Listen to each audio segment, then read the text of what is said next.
تعالَ هنا، تعالَ. أقول لك حاجة، أنت لسه ما اشتركتش ليه لحد دلوقتي في القناة عندي؟ ليه؟ هو أنت زعلان مني في حاجة؟ طيب وإن كنت زعلان مني، زعلان مني في إيه؟ والّا أنت مكسل إنك أنت تضغط على زر الاشتراك، والّا أنت بتنفّض، والّا عاجباك المحتويات التانية، والّا المحتوى بتاعي مثلًا مسيء أو غير مهم أو غير مفيد بالنسبة ليك أو بالنسبة لأي حد تاني؟ طب أنت دخلت عندي على المحتويات بتاعتي أو شاهدت حاجة من الحاجات بتاعتي. طيب لو أنت جديد أو معدّي يعني عابر سبيل زي ما بيقولوا على الفيديوهات الshorts أو الكلام ده كلّه، فممكن تدخل عندي في القناة تشوف الفيديوهات بتاعتي إذا كانت مفيدة أو غير مفيدة. أنت ما بين إنك أنت تشترك أو لا تشترك، أنا مش هاجبرك أو هاضغط عليك أقول لك اشترك في القناة، بس أنا باقول لك إن باقدّم محتوى كويس والمفترض إنك أنت تدعم الشيء المفيد بالنسبة للناس.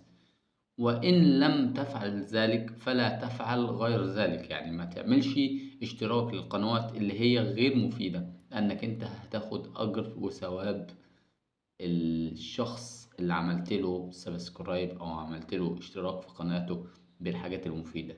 طيب ولو عملت اشتراك أو سبسكرايب للحاجات الغير مفيدة برضه هتاخد الاسم، عشان تبقى فاهم، لأنه الدال على الخير كفاعله والدال على الشر برضه كفاعله. فبتمنى حضرتك ما تكسلش، وبتمنى انك انت تدخل تشترك عندي في القناة، ومش هتاخد وقت من دقيقة، يعني من وقتك مش هتاخد دقيقة ولا ثانية، هي ضغطة زرار. دي حاجة.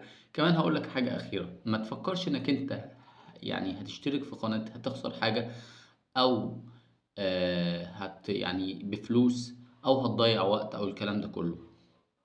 فبتمنى انك انت تدعمنا وتدخل تشترك عندنا في القناة.